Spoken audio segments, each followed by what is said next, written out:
Yeah. Whoa, let's lower that music. What's up, everybody? This is Francisco here for Sports Goofs number 136. I'm joined by my good buddies Andrew and Charles once more, guys, and actually it'll be our last one before we take our normal like 3 month break, and then we take a month break and then we move on. We'll be back by mid NBA playoffs, NHL playoffs. Baseball will have actually started. So that's where we'll be when we come back. And yeah. So how are you guys doing? Not too bad. How about you guys? I'm effing tired. I've been up since 3:30, and I've had horrendous sleep on a plane. I had a middle seat today. Ooh. Yeah, I know.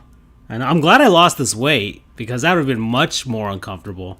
But yeah, this is my left arm aches, my right knee aches. Like I'm gonna sleep good tonight for sure when I'm in my own freaking bed. But man, I don't know how people do this with traveling every day on a plane. There's some people who do that. I don't know who they are, but they are crazy. All right, so as far as the show is concerned, we've got there's actually sports. We might actually talk about sports today, which is crazy. That's what you think. Yeah, well, we do have a French fry discussion that I do have planned. Yeah. Plus, so much has happened. I should have taken notes. In the last like 7 days, everything went to sports hell Yeah, in a good way. yeah. Sports like euphoria going on. Minus the Zendaya sex scenes. Actual moves, actual things happening. Actually, like, you can point to any sport that you like, at least the North American ones, and be like, "Hey, something happened that I could care about."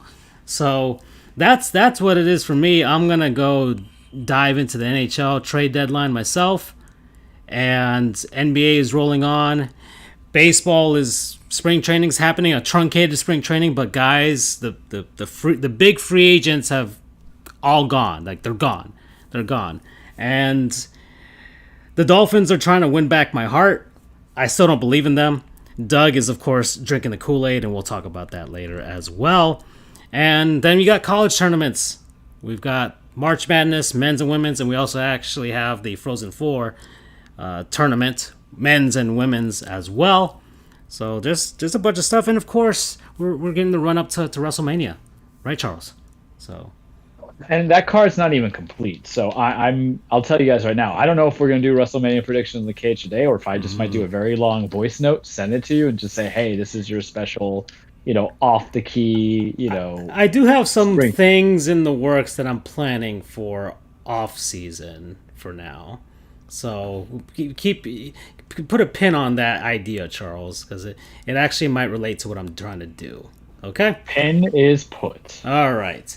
So Andrew, though, he's got his lasso out again, guys.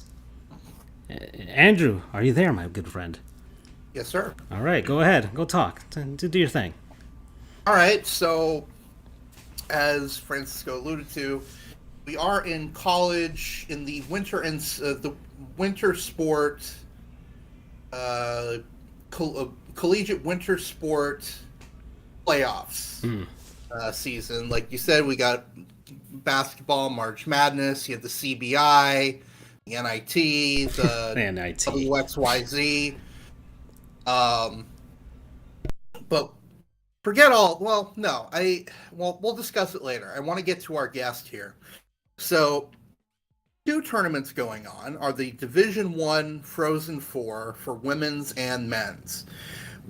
As we mentioned in our last show, I believe it was or 2 weeks ago, the women's tournament was underway, and we now have a champion. Congratulations to the Ohio State Buckeyes. This is, I believe, their first championship. Yep, this is their first championship in 3 appearances in the Frozen Four. Frozen Four. I know I'm calling it the Frozen Four, but really the Frozen Four is the Final Four. The whole thing is called the NCAA tournament. So they made it to the tournament 4 times, made it to the Frozen Four 3 times. This is their first championship. Congratulations to the Buckeyes. Their opponent, Minnesota Duluth, had a interesting path to get there. They had to go through a double overtime win over Northeastern. They were, I guess, the underdogs here because they were unseeded in the group. They were one of 3 unseeded teams. They made it all the way, but fell just a goal short. Our guest this evening is the one and only JD Shambo. Shambo.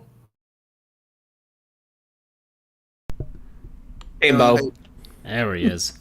There he is. Anyway, our guest. I just wasn't sure when I was supposed to start speaking. Oh, Just jump in. No lube. Just go for it. So he is our resident college hockey expert. And so I guess let's start with the women's tournament. Now that it's over, what are your thoughts? How did it go?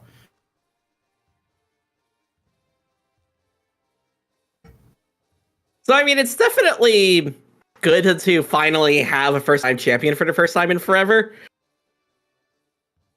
I think really the big thing for me watching it was that the officiating was just atrocious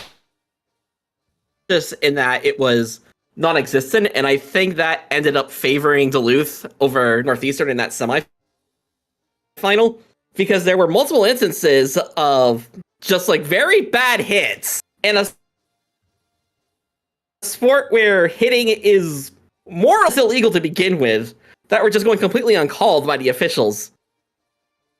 And not that you would know it from Twitter because all of like the Western hockey bloggers were like, oh, well, congratulations to Northeastern for playing like 80 straight minutes without getting a penalty. And it's like both teams are doing it. And it's Duluth that checked someone into the boards right before they scored what would ultimately be the game winner in that second overtime. So they should have been on the penalty kill. So there's, I think, a few people who are just a little salty about that. But I mean, outside of that, like the teams that ended up making it, like they were all very good games, and for the most part, they turned out to be fairly evenly matched. And I'm just glad it was ultimately the Buckeyes that won, just so that like we actually can spread the wealth a little more. Because going into it, there were only 4 teams that have ever won a national championship, Duluth being one of them, the others being the obvious suspects, Wisconsin and Minnesota, and then Clarkson. Okay, so I've got, and I'm posting the bracket up here, and we had discussed this before to preview it before we got to the Women's Frozen Four a couple shows ago. So first round, I guess, because we had an automatic bye into the first round. So we had Quinnipiac versus Syracuse. They won 4-0 to move on to the next round. Then we had Wisconsin taking on Clarkson. They won 3-1 and moved on to the next round. And then Minnesota Duluth shut out against Harvard 4-0. And then that set up the next round. I guess the quarterfinals. Yeah, basically quarterfinals. So that's when the Ohio State. I'm just going to use that since they actually earned it this time. They won. Fired. Yeah, well, they kind of God, they made everybody want to fucking cheer for the Gators. That's just sad. So Ohio State winning 4-3 versus Quinnipiac. And moving on to the next round. Then you had Yale beating Colgate 2-1. Then Northeastern v. Wisconsin 4-2. And then you had Minnesota Duluth beating Minnesota, the Golden Gophers, 2-1, which I said would probably left a lot of people in Minneapolis very salty, for sure, for Duluth beating Minnesota there. And then we had the actual Frozen Four, the Ohio State versus Yale, 2-1. These are all close, tight games, by the way. And then Minnesota Duluth beating Northeastern 2-1. I mean, they went on a big, gigantic Cinderella run, I would say, right? From they were unranked coming into it. And then they finally fell to Ohio State, who was number 1 overall in the tournament. But still, 3-2. A close game to finish it out. So that's the bracket from what I see here. And I'll try and look up for some highlights. But aside from the officiating, JD, how was your overall impression of the tournament this year? I mean, I think the only remaining quibble I have is the NCAA's reasoning in expanding to 11 and not 12. So, because before this year, it was only 8 teams. And so you would have a lot of those quarterfinal matches be blowouts because you've got the auto qualifiers, of course, like bumping off some of these teams that would otherwise be in the top 8, but then, of course, like, you know, the league champions automatically get to go regardless. And so